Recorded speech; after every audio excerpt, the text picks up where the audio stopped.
Hello, buddy. Welcome back to the Tin Man Score channel. I'm your host, Jeffrey Tin Man Taylor. Today, I reacted my third Nightmare Files video for you guys, and this was titled Top 4 Most Haunted Places to Never Visit. I'm going to turn these lights off, move the camera up here for you guys, and let's get this reaction on the road and in the bag, shall we? Okie dokie, here we go.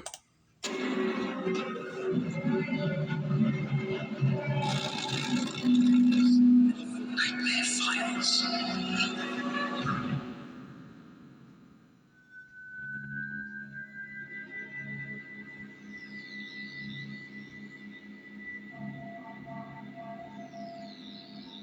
The Riddle House in Palm Beach, Florida, was originally a funeral parlor. Okay. The Victorian house was dismantled and rebuilt in Yesteryear Village at the South Florida Fairgrounds. In the 1920s, the house became privately owned by Carl Riddle. Joseph, one of Riddle's former employees, committed suicide by hanging himself in the attic of the house. You know, I think I heard about this house before. It was on the episode of Ghost Adventures. Investigated that house, including the whole park that he was just talking about. But yeah, just to hear that somebody hanged in that house really just gives me the creeps. But anyway, let's continue. Joseph, for whatever reason, hated men and displays his hatred by attacking men who enter the attic. One man had a lid flung at his head, and men are now no longer allowed in the attic. Other places in the house are haunted as well, with furniture being frequently moved. There's a lot of spooky stuff that goes on there. I come here a couple times in the morning and the windows, curtains are open. There's nobody in the house, the door's locked. Later on in the afternoon, I come by. This attic is padlocked because it's too dangerous to go up there. What happened? If he's up there, he doesn't want you up there. We can't take that chance. Oh, believe me, if I heard stories of people getting hit in the head or attacked up in the attic, and it's mostly men, I'll be kind of scared to death to even go up there because I don't want to get attacked. I'm glad that place is closed off to the public and they just let the public go around the other parts of the house. But that is creepy. I mean, I still would mind go down to Florida to look at that house at that Yesteryear Village. But anyway, let's get to most haunted place number 3.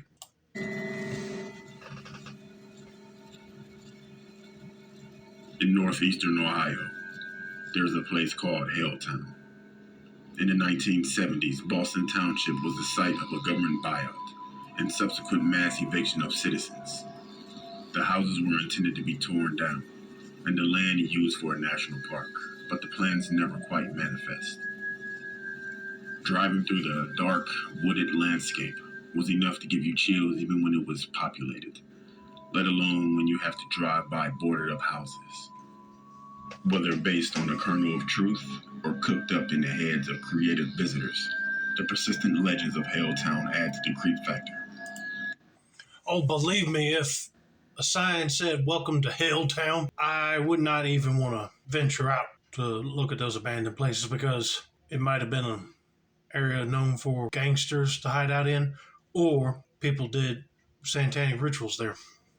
And I definitely don't want no evil entity attaching itself to me if I went there. But anyway, let's continue. The steep Sanford Road drop-off, immediately followed by the dead end, is aptly named the end of the world.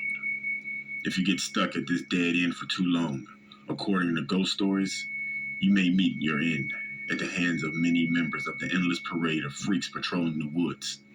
Satanists, Ku Klux Klan members, an escaped mental patient, an abnormally large snake, and mutants caused by an alleged chemical spill proudly march in this parade.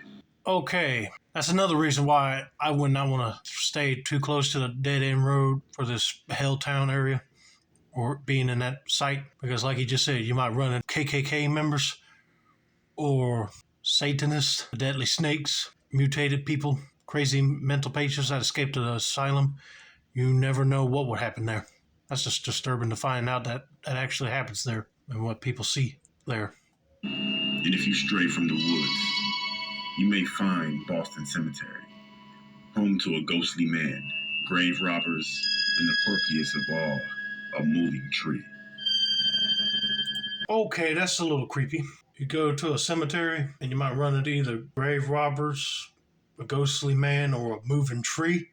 I'll be like, Yep, I'm out of here. If you guys feel brave enough to go venture out that way, that's all on you. But me personally, I would not go because of what Nightmare Files dug up about this place.